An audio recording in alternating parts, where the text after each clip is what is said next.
My project, raspberry ketone, reduces the adverse effects in the treatment of breast cancer by lowering the necessary treatment dosage of cisplatin, aims to improve the current health of breast cancer patients while undergoing chemotherapeutic regimens and their long-term health as a result of the chemotherapies that they had to undergo. I first became interested in breast cancer during my freshman year when I watched a Nova documentary in my pre-AP biology class about how it progressed using metastasis and angiogenesis. This video inspired me to reach out to about a dozen professors at UT and I hope to meet with one of them to learn more about breast cancer progression.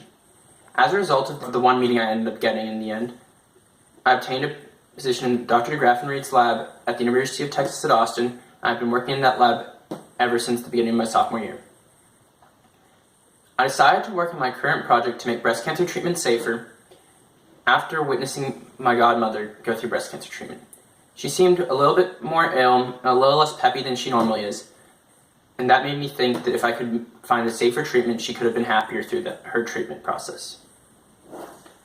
The compound I came across as a safer treatment candidate for breast cancer is raspberry ketone. There were 3 reasons that I thought there would be a very strong treatment, and there were 3 more reasons why I thought it would be safer than those currently involved in breast cancer treatment.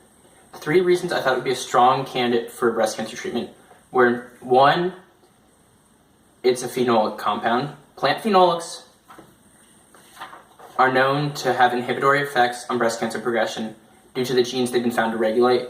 2 of the most important of those are a protein, NF-kappa B, which is a transcription factor, and the other VEGF, which is a gene itself. And VEGF is known to regulate angiogenesis in cells. By phenolics inhibiting these 2 genes' functions, it improves the outcome of breast cancer progression in cases.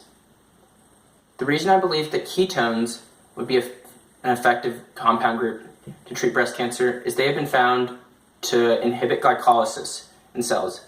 And since glycolysis is one way through which cells produce ATP energy, which is necessary for growth and all other cellular functions, it would thereby slow the growth, angiogenesis, and metastasis of cancer cells. The last reason was not structural, but it was based on a previous study from 2010. Jiang and his team found that in leukemia cells, raspberry ketone inhibits nuclear factor kappa B activity. And this was really important because, as I said earlier, NF-kappa B is a transcription factor, and it regulates numerous genes associated with cancer progression, such as P10 tumor suppressor, P53 tumor suppressor, and cyclin D, which is a gene involved in the cell cycle. And since raspberry ketone has been found to inhibit its activity, therefore it should also inhibit the growth of cells and their respiration. My 3 reasons for believing that raspberry ketone would be a safer breast cancer treatment than those currently used are that it's found in diet, it's found in supplements, and that it's only an NFPA level 1 health hazard. So, raspberry ketone, we're already taking it in berries and other fruits like kiwis and apples. So, ingesting it for the purpose of treating cancer would be no different than the way we already ingest it through what we eat. It's also used to treat obesity in supplements. So taking it as a dietary supplement in order to treat cancer would be just the same idea, but for a different purpose.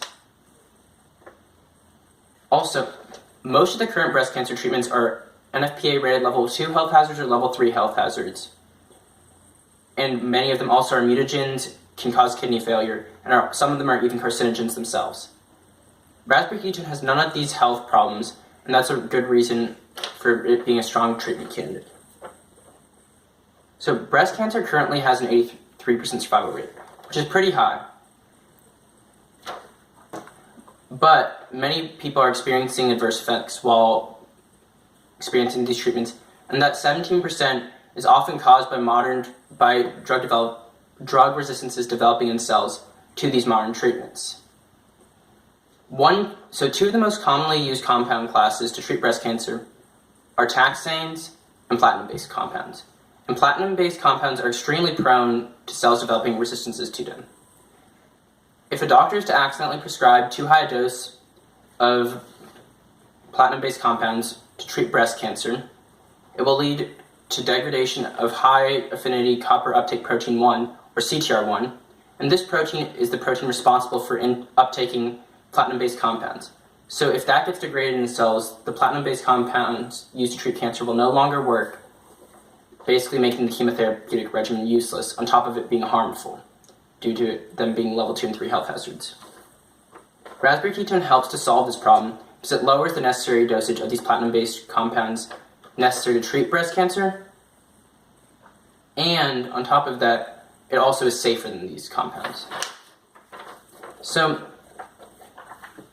there were 3 key findings that I found with raspberry ketone on its own, and then more in combination with other drugs. So, the key findings were, on its own, raspberry ketone inhibits breast cancer cell growth, breast cancer cell viability, and it also inhibits breast cancer cellular respiration. These are 3 keys because that means that breast cancer would grow more slowly under the treatment of raspberry ketone alone. And if you are to pair it with cisplatin, all 3 of these factors can be regulated by cisplatin at a significantly lower dosage. In some cases, you can even lower the dosage by up to 21% of the cisplatin necessary by substituting some of the cisplatin you would normally dose with raspberry ketone. And since raspberry ketone is significantly safer as a treatment than cisplatin is, this is an effective substitute to lowering the adverse effects in the treatment of breast cancer. So, one interesting thing about the gene pathway that likely raspberry ketone is working through can be inferred based on the results I found. So, the first thing that's led me to my probable gene pathway is back to the study by Jiang. I think NF-kappa B is the reason. I think what's going on is raspberry ketone is blocking the phosphorylation of I-kappa B by the IKK kinase complex. If IKK phosphorylates I-kappa B will then be marked by ubiquitin, and once I-kappa B is marked with ubiquitin, the proteasome will target it for destruction. I-kappa B is the inhibitor protein of NF-kappa B, so if it gets destroyed, then NF-kappa B can translocate into the nucleus and perform its role as a transcription factor. By raspberry ketone blocking this pathway, it also is blocking the activity of NF-kappa B. But the more interesting thing that my findings have shown that's pretty new on this subject is one of the target genes of NF-kappa B that I talked about earlier, P53 tumor suppressor. That is the strong likelihood the gene that raspberry ketone is mainly inhibiting through its activity in cells, because what I found is that respiration, growth, and viability were significantly inhibited in cells, but cell survival was not. And what this means is it's more likely that raspberry ketone is slowing the growth of cells rather than just outright killing them.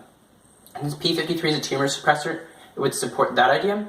And another reason why P53 is supported by my results is I worked with both MCF7 breast cancer cells and MDMB231 breast cancer cells.